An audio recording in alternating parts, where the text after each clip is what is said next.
that it says a mechanical loss type. Something's not adding up. I'm not very happy about it. And test the state of the transmission. Oh no. Oil pressure.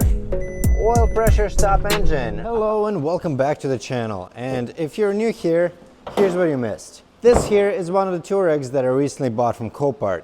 I bought two of them because I had a bunch of spare parts off of my parts car, blah, blah, blah. I finished rebuilding the body. Sure, I didn't replace the hood yet. I mean, I don't think it's really necessary, but I do have a hood that I can put on here. I changed the radiator support, changed the bumper, installed the headlights, and also changed the fender. What I was kind of willfully ignoring was the fact that the car had a limp mode, a transmission limp mode activated when it was a Copart. I could see it from the pictures, but I decided to take a gamble, which is probably why I bought this thing for like $300 to $400. But with shipping and stuff like that, I'm approximately $1,000 invested into this car. The reason why I sort of ignored it was because it's not that uncommon for these cars to throw the limp mode when transmission is actually in decent shape. There's some grounds under the passenger and driver's seat carpet that can get wet and cause transmission faults, as well as all kinds of other faults. It could happen because the car had a dead battery when it was sitting at Copart. So I figured, you know, chances are we're gonna get lucky. Well, as I was rebuilding the body in the last video, I noticed something bad. We have a bunch of fluid leaking over here, which is no longer leaking. This is from power steering leak that I fixed. I did have to change that cooler. But there is another leak down here, right under the transmission. Because why? Because it's coming from the transmission. This is not an uncommon problem, but it's leaking out of those two connectors, or at least one of those connectors going into the transmission. Which is what basically controls the transmission, tells it to shift and stuff like that. So there's some sort of seals inside these connectors that fail and leak transmission fluid, which is fine. I'm not that against changing that out and fixing that leak, even though I'm positive it's gonna be a pain in the butt. We can actually probably get a good look at this transmission over here. Doesn't matter. That's actually a good transmission that came out of this car that we're hopefully not gonna need, but at least we have it if we do need it. So I can fix the leak. However, the question is, did this car blow the transmission by the time I got it? So this poor guy was sold to me at Copart. It was advertised on Copart as a front end damaged car, which it definitely had front end damages. However, when I was taking off the sticker that Copart likes to put on their cars, this guy, I inspected it a little further and I accidentally noticed that it says a mechanical loss type. Why? The car was clearly crashed in the front end. This part of the bumper was destroyed. We got it sitting over there. Something's not adding up and I'm not very happy about it. But since the body's just about done, we're able to drive this car around and test the state of the transmission. However, I do need to fill up the fluid because I'm sure it's low. I mean, clearly that's been leaking for quite some time. Who's to say that the previous owner would, you know, fill up the transmission fluid as necessary when it was getting too low. So we're gonna try and fill it up right now and take it for a drive, see what happens. There we go. Oh no, hold on. As you can probably guess, that was not anticipated. My understanding is that that giant hex bolt thing was the fill plug. And the fill plug you can just have off the car and pump fluid in. I don't know why there would be fluid coming out of that, unless maybe the car needs to be running. The good news is that we do have fluid in there. It is not like ran dry, and potentially the transmission is going to survive. So to make my life a little easier when I go to fill this up, because ideally you want a 90-degree bend, or maybe like 100-degree bend, just to stay in place and not worry about it falling out. Actually, before I start filling the fluid and have the car running, I'm gonna pop off these connectors. And now that they're disconnected, we're going to spray this down with electrical cleaner, just to get rid of all the fluid that's gotten collected in here and is potentially causing our limp mode. Can now insert our fill hose. I'm gonna keep pumping fluid in up until we see it leaking out of the fill plug, at which point I'm gonna stop and keep letting the car warm up. I think we might as well just do this right and give it the appropriate amount of fluid.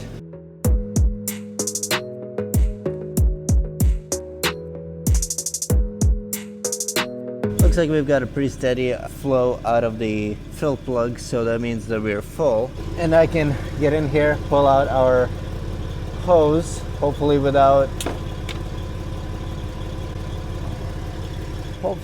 burning my face on the exhaust.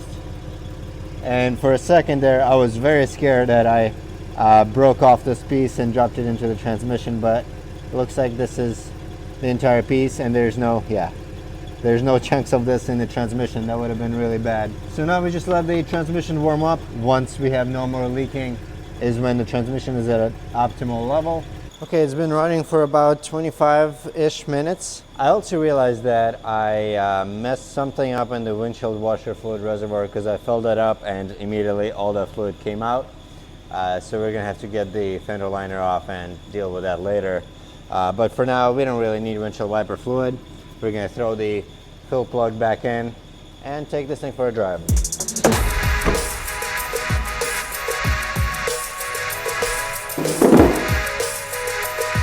Chirp from the accessory belt is definitely pretty annoying, but oh well, there's not a whole lot we can do about that. So I'm pretty sure we have an exhaust leak, but so far it seems to have shifted through all the gears fine. We desperately need gas, so that's going to be my first stop. We're going to a gas station. We have a massive headliner issue back there. Pretty annoying, but that just comes with any like Volkswagen Audi car from early 2000s. Okay, so now with some fresh gas. Yes, we still have that turn signal issue. Hopefully just a bulb. I don't want to mess with corroded connections, but that might be the case. Oil pressure. Oil pressure, stop engine. Oh great. Nice. I did see that the oil was pretty dark and old on the dipstick, but I really doubt that that's all we were dealing with. I'm so glad I just spent $70 on gas for this thing. All right, so because the low oil pressure issue is going to be quite an adventure to fix, I'm going to focus on this other Touareg that we almost finished rebuilding. The damages on this one were in the back, so I had to replace the bumper, I had to replace the hatch, taillight, just little things out here. So the thing is that the parts car that was the donor for all these parts that I'm using to rebuild these Touaregs, it was a 2004, relatively high spec, but I don't think they had the automatic closing and opening hatch, meaning that there were some differences in these hatches and I had to make some modifications to make it work. So for one, which I really did not anticipate, these hinges, the little ball joints that you see in here that attach to the struts, this one over here, the one that is actually motorized and has the motorized strut attached to it, in the automatic hatches it's larger, which means that the strut here was popping off when you would move the hatch up and down because it was just too big for the ball joint that's on the hatch itself. So what I ended up doing, I broke out my tiny little welder, added some tacks to that ball joint to make it larger, and it actually seems to work. The strut is in place. It's definitely not as good as stock, like there's a little bit of wobble to it, but it's not popping off anymore. So I think that's all we're really looking to do, is to keep it from popping off, because otherwise when it does, the hatch will not stay up, it will not open by itself, it will not close, well, it will close by itself with gravity. I would use one of these giant sticks to hold it up when I need to do something in here. Another issue was that the automatic hatches have a angle sensors. There would be a sensor mounted inside of the hatch here. Well, it already is, but basically I had to drill 2 holes to accommodate this here and bolt it into this hatch, because otherwise, without the sensor, the car does not know which position the hatch is in, and it will refuse to open and close automatically. But now we drilled 2 holes, we installed it. If you saw the previous video, I did reuse the old harness from the old car because this hatch also came with a backup camera while the old one didn't. So I needed all the wiring here. So we replaced all the wiring, and we had the harness for the angle sensor, and now that is hooked up and is where it needs to be. Obviously this is disassembled right now. We're doing some testing, but here's our button for closing. Boom. Boom. Works like a charm. Fantastic. So this is finally finalized, and we have two more issues to fix on this car. So we currently get a check engine light for the brake pump, the vacuum brake pump. And this one actually has me pretty confused. So when the car is running, I can hear the brake pump whining. It definitely works. I tested it with 12V outside of the car. It definitely turns on. It definitely creates vacuum. I did find some vacuum leaks, so I added this hose here, but that still didn't fix our issue. And the thing is that the code is for open circuit or short to ground, meaning that, or something along those lines, meaning that the ECU sends signal to the pump, and it thinks that the pump does not turn on, even though the pump does turn on. For some reason, it's just not picking up on its functionality. I am pretty confused because I tried a different pump. I checked the wiring, I checked the fuses, the relays. Everything seems to be fine. I don't really know what isn't working, because like I said, the pump definitely turns on and it works. But for some reason the car thinks that it doesn't. So that keeps the check engine light on, and it also creates a vacuum problem. So when I start the car, the idle is pretty rough for like a few minutes, up until I guess the car builds up vacuum. So maybe we still have a vacuum leak, but I don't think that's our only issue. There's got to be something else. And then the last issue is a major oil leak. I won't really be able to give you guys a good look, but we have a really big oil leak in there. Completely undiagnosed so far. I haven't been able to get this car in the lift because my piece of crap V8 Touareg, it's a great car. I'm just kidding. I freaking love it. I don't think I've ever spent this much time trying to fix a car that's worth maybe like $4,000. It's been on the lift for months now, months. And anyway, because it's on the lift and it has no lower subframe, not to mention the engine, it's not very mobile right now. I can't really lower it down and roll it out of here, even on wheel dollies, because we have no subframe. I don't know, maybe I could sit this on wheel dollies somehow, but it would be risky and I would probably end up damaging something, so I'm pretty nervous trying to do that. So without a lift, this is gonna be a pretty tedious repair, especially if I have to try and fix this leak from the bottom, because we don't really know where that's coming from. These Touaregs and oil issues are ridiculous. I mean, that one's getting an oil pressure light. This one is getting a new motor because it had low oil pressure issues. And this one just leaks a ton of oil. Yeah, we're not having a great time here. I generally do love Touaregs, but it seems that they're getting a little too many issues. But that's why they're so dirt cheap, you know? Like these cars, I got the V8 Touareg for $2,000, maybe like $1,900, which I think I overpaid for, considering the fact that it needed a new motor, which I didn't know at the time. I definitely think I overpaid for it. This one, with delivery from Chicago to Wisconsin, with Copart fees, I think I'm all in at like $1,000. Actually, no, the $1,000 is for the one that came from Chicago, the one out there with the low oil pressure issue. So I guess at least I'm not risking that much money for it. This one is closer to $2,000, maybe like $1,700. I think the bid was $600 with fees $1,000 with delivery from Kansas. That was expensive, $500 to $600. Basically, my point is these cars are pretty great when they work, but they definitely have some reliability issues. And because of that, you can get them for dirt cheap. And if you know what you're doing and you fix them, they actually serve you quite well up until they break again. I'm gonna have to take a quick break from the Touaregs.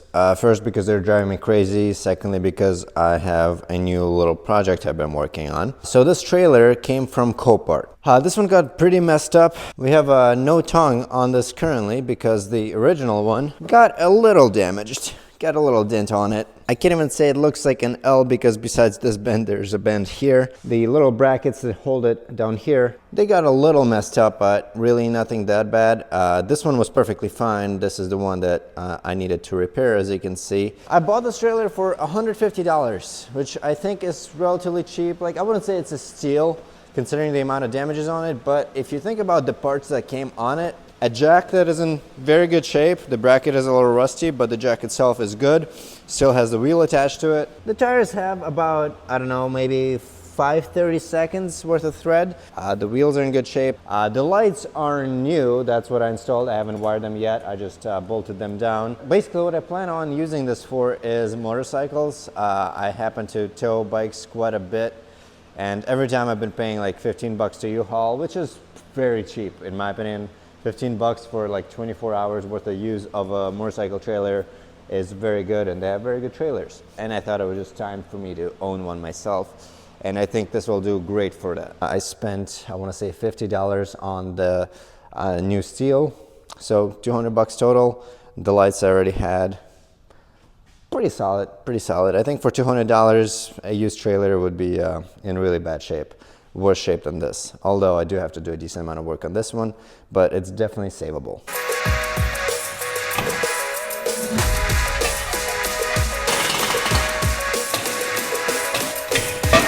I found a set of 2 bolts and nuts that I think came off of a TOUAREGS suspension, which seemed to work really good for this size. Now we have a tongue that is ready, however it does need to get painted.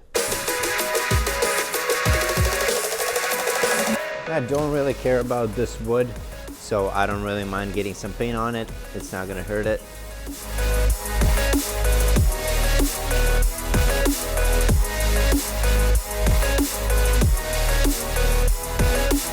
We're gonna ground that there, ground this here, and let's see. Well, that one turns on, this one turns on. Basically, everything works. Hope you guys enjoyed this video. If you did, please like and subscribe. Have a good day.